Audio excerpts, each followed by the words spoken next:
तो 1.5 सालों के यानी जनवरी 2019 से लेकर अभी तक जितने भी जीआई टैग प्रदान किए गए हैं, मैंने स्टेट वाइज सबको कवर किया है।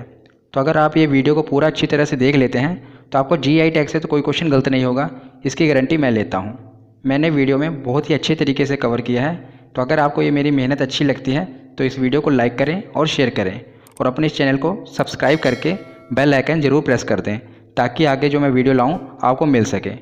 तो चलिए वीडियो को शुरू करते हैं। तो state wise geographical indication tag पढ़ने से पहले हम इसकी बेसिक चीज़ें कुछ समझ लेते हैं कि आखिर जीआई टैग होता क्या है, कौन देता है इसे और किसे दिया जाता है। तो जीआई टैग की फुल फॉर्म क्या होती है? Geographical indication tag. और आखिर ये है क्या और किसे दिया जाता है? तो भौगोलिक संकेतक यानी जियोग्राफिकल इंडिकेशन का इस्तेमाल ऐसे उत्पादों के लिए किया जाता है जिनका एक विशेष भौगोलिक मूल क्षेत्र होता है। मतलब ऐसे उत्पादों को जीआई टैग दिया जाता है जो एक पर्टिकुलर एरिया में ही होते हों और उसकी जैसी क्वालिटी कहीं और ना मिले। अगर मैं आपको उदाहरण के तौर पर समझाऊं तो असम का बॉक्सोल चावल, आगे हम पढ़ेंगे, तो असम का जो बॉक्सोल चावल है उसे अगर हम पानी में भिगो कर रख दें तो उसके बाद उन्हें पकाने की ज़रूरत नहीं पड़ती, उसके बाद हम उसे खा सकते हैं। तो ये प्रकार की एक उसकी खासियत है जिस कारण उसे जीआई टैग मिला। तो ऐसे उत्पादों को जीआई टैग मिलता है जो एक पर्टिकुलर भौगोलिक स्थिति में हो और अपने में एक ऐसी क्वालिटी रखें जो किसी और चीज़ में ना मिले। तो हम आशा करता हूँ आपको ये बात समझ आई होगी कि जियोग्राफिकल इंडिकेशन टैग होता क्या है। और उसके बाद अगर हम आगे चलें तो जीआई टैग दिया किसके द्वारा जाता है? तो ये वर्ल्ड ट्रेड ऑर्गेनाइजेशन के द्वारा दिया जाता है। और बात आई है वर्ल्ड ट्रेड ऑर्गेनाइजेशन की, तो इसका हेडक्वार्टर कहाँ पर है? जिनेवा, स्विट्ज़रलैंड में है। और वर्ल्ड ट्रेड ऑर्गेनाइजेशन की स्थापना कब हुई थी? तो 1 जनवरी 1995 को इसकी स्थापना हुई थी। तो वर्ल्ड ट्रेड ऑर्गेनाइजेशन के द्वारा ही जीआई टैग दिया जाता है। इसका मतलब ये नहीं है कि भारत के किसी उत्पाद को जीआई टैग चाहिए तो वो जिनेवा, स्विट्ज़रलैंड जाएंगे। भारत में इसको रेगुलेट करने के लिए अथॉरिटी है जहाँ पर वो संस्था डिसाइड करती है कि किस उत्पाद को जीआई टैग प्राप्त होगा या नहीं होगा, वो यहाँ पर डिसाइड करती है। ठीक है।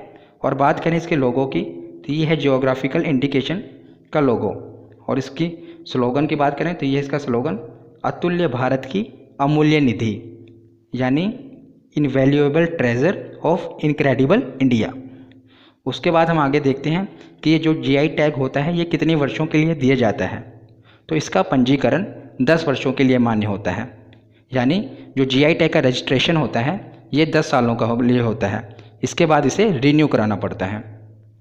और जीआई टैग मिलने के बाद उस वस्तु का महत्व अंतर्राष्ट्रीय मार्केट में बढ़ जाता है। ये तो है ही, अगर किसी भी वस्तु को जीआई टैग दे दिया जाएगा तो जो उसकी वैल्यू है वो इंटरनेशनल मार्केट में बढ़ जाएगी, क्योंकि ये डब्ल्यूटीओ के द्वारा प्रदान किया जाता है। और भारत का पहला जीआई टैग किसे दिया गया था? तो ये है दार्जिलिंग की चाय, जिसे 2004 में ये प्रदान किया गया था जीआई टैग। सबसे पहले भारत में इसे ही प्रदान किया गया था जीआई टैग।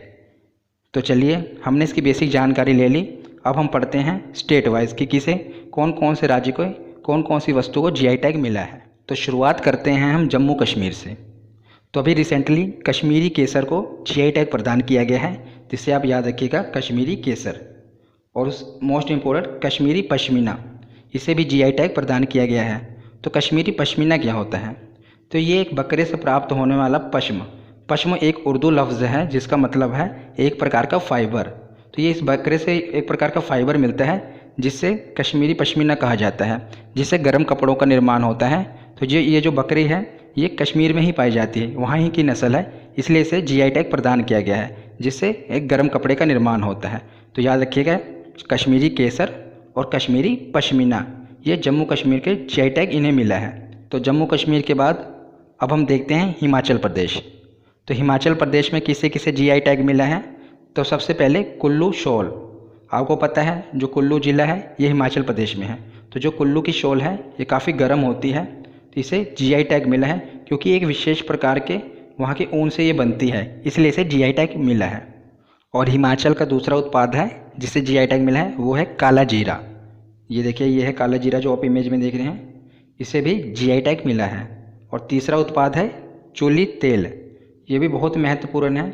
ये वहाँ के एक प्रकार के जो चूली फल है उससे बना होता है जिसे चूली तेल कहा जाता है। ये त्वचा के लिए काफ़ी और बालों के लिए काफ़ी फ़ायदेमंद होता है चूली का तेल, जो कि हिमाचल प्रदेश में चूली एक फल होता है उससे बना होता है। तो याद रखिएगा हिमाचल प्रदेश में जीआई टैग मिला है एक कुल्लू शॉल, काला जीरा और चूली तेल को। तो हिमाचल प्रदेश के बाद अब हम चलते हैं गुजरात में। तो गुजरात में एक ही इम्पोर्टेड है, इसे याद रखिएगा, वुडन प्रिंटिंग ब्लॉक। जो ये आप इमेज में देख रहे हैं यही है वुडन प्रिंटिंग ब्लॉक, जो कि वहाँ के कारीगरों के हाथों से निर्मित किया जाता है। इसे मतलब एक लकड़ी होता है, लकड़ी को एक सांचा सा बनाया जाता है, जिससे आप ये देख रहे हैं छपाई होती है सूट पर, कपड़ों पर, उसे प्रिंटिंग ब्लॉक कहा जाता है। ये बहुत ही मशहूर है वहाँ पर, जिसे जीआई टैग मिला है वुडन प्रिंटिंग ब्लॉक। याद रखिएगा ये कहाँ का है, गुजरात का है। तो उसके बाद अब हम चलते हैं महाराष्ट्र में। तो महाराष्ट्र में 3 उत्पाद हैं जिन्हें हमें याद रखना है। पहला सांगली हल्दी, दूसरा अल्फांसो आम और तीसरा कोल्हापुर चप्पल। जो सांगली हल्दी है ये भी इम्पोर्टेंट है, कहाँ की है, महाराष्ट्र की। और अल्फांसो आम ये तो विश्व भर में प्रसिद्ध हैं। अल्फांसो आम काफ़ी महंगे और विश्व प्रसिद्ध हैं, इनकी कीमत भी बहुत ज़्यादा है और इनकी डिमांड भी बहुत ज़्यादा है। अल्फांसो आम कहाँ के हैं, महाराष्ट्र के हैं। और तीसरी है कोल्हापुर चप्पल, ये तो आपको पता ही होगा, बहुत इंपॉर्टेंट है। कोल्हापुर जो चप्पल है इसको मतलब 2 जगह पे जीआई टैग मिला है, तो महाराष्ट्र में और आगे हम पढ़ेंगे कर्नाटक में। कर्नाटक में भी कोल्हापुर चप्पल को जीआई टैग मिला है। तो अभी आप याद रखिएगा महाराष्ट्र के 3 उत्पाद हैं, कौन कौन से, सांगली हल्दी, अल्फांसो आम और कोल्हापुर चप्पल। तो महाराष्ट्र के बाद अब हम चलते हैं कर्नाटक में। तो कर्नाटक में 5 उत्पादों को जीआई टैग मिला है। बहुत ही अच्छे तरीके से हम अभी में याद करेंगे इसे।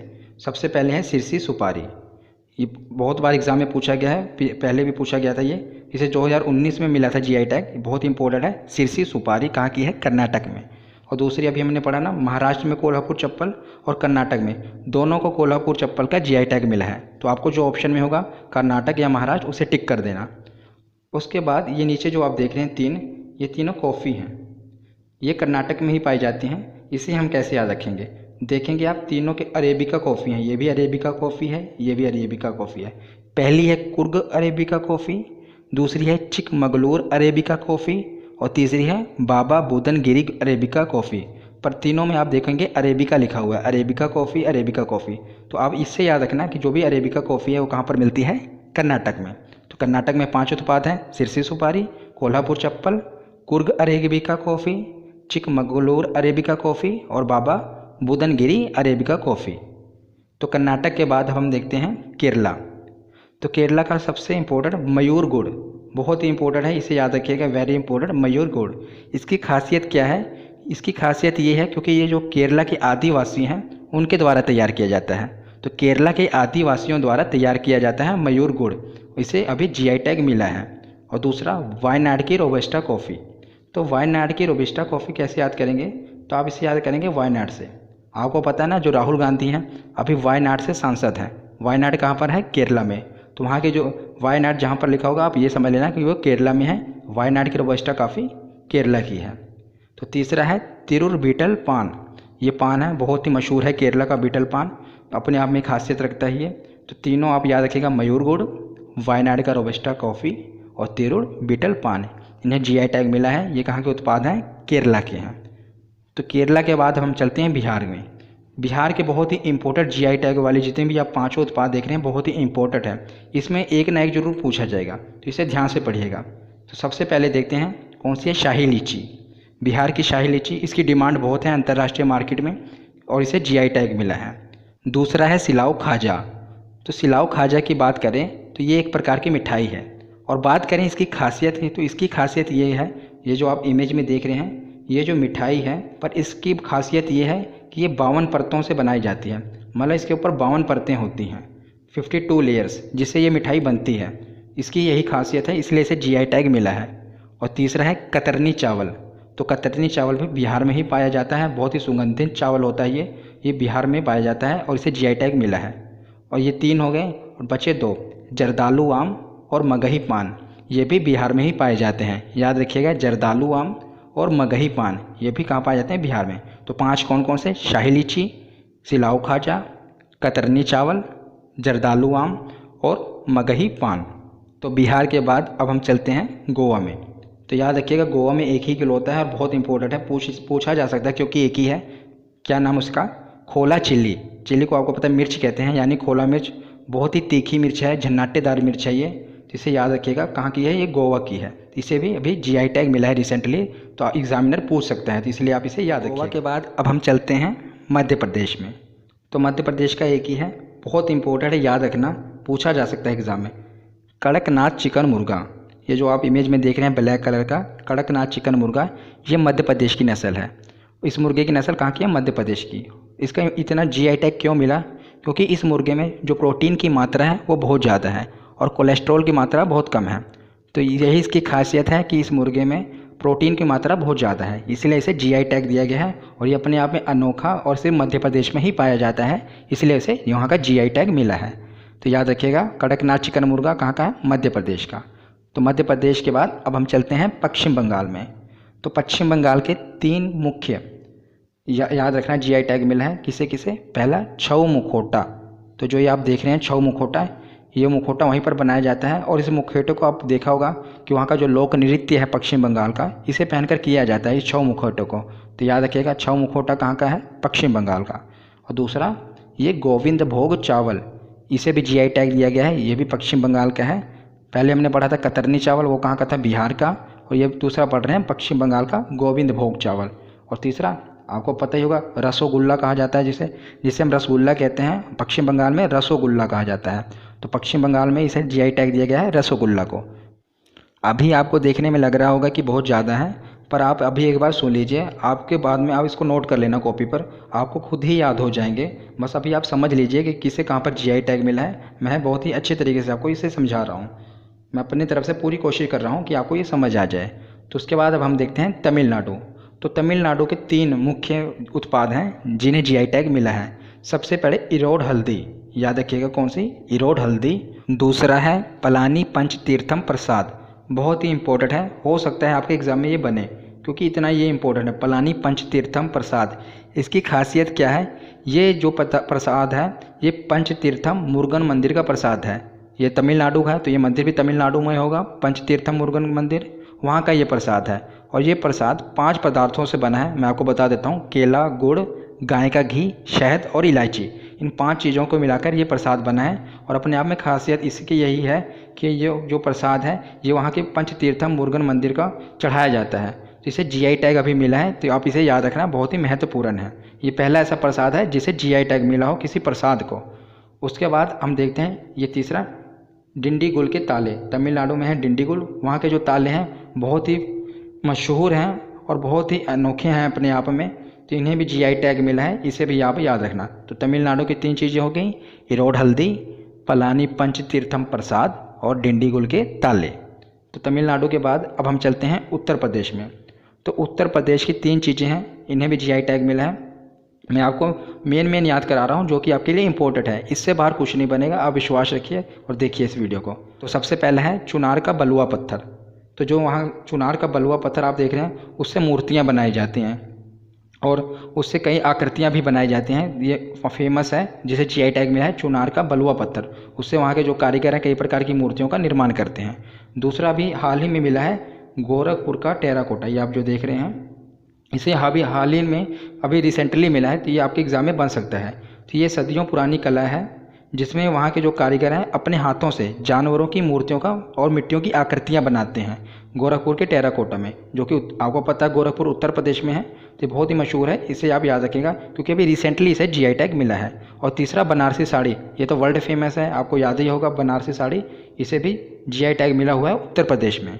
तो उत्तर प्रदेश के 3 उत्पाद हैं। अब उत्तर प्रदेश के बाद हम चलते हैं मणिपुर में। तो मणिपुर का एक अभी रिसेंटली ही इसे मिला है चकहाव चावल, जिसे काले चावल कहा जाता है। यही इसकी खासियत है, ये काले चावल होते हैं। देखिए वैसे हम नॉर्मल चावल देखते हैं सफ़ेद होते हैं, पर जो मणिपुर का ये चकहाव चावल है ये काला होता है, जिसे वहाँ का जीआई टैग मिला है क्योंकि यहाँ वहाँ की भौगोलिक स्थिति के कारण इसका कलर जो है काला है, इसी कारण इसे जीआई टैग मिला है। तो याद रखना चकहाव चावल कहाँ का है? मणिपुर का। तो मणिपुर के बाद अब हम चलते हैं तेलंगाना में। तो तेलंगाना का एक ही अभी रिसेंटली इसे मिला है, बहुत ही इंपॉर्टेंट है, हो सकता है आपके एग्ज़ाम में बने, तेलिया रुमाल, बहुत ही महत्वपूर्ण है। इसकी खासियत क्या है कि जो इसको बनाने में एक विशेष प्रकार के तेल का इस्तेमाल किया जाता है, इसीलिए इसे तेलिया रुमाल कहा जाता है। तो जो तेल होता है उससे इसका निर्माण किया जाता है, जब इसे बनाते हैं तो उसे तेल को मिलाया जाता है, जिसके कारण क्या होता है ये जो रुमाल है वो नरम रहता है और इसे रुमाल में एक अलग प्रकार की खुशबू आती है, जिसे इसके कारण इसे तेलिया रुमाल कहा जाता है। और इसे जो अजमेर शरीफ की दरगाह है, आपने सुना होगा अजमेर शरीफ की दरगाह, वहाँ पर भी इसे चढ़ाया जाता है। तो बहुत ही महत्वपूर्ण है, इसे याद रखिएगा आप, तेलिया रुमाल। तो तेलंगाना के बाद अब हम आते हैं असम।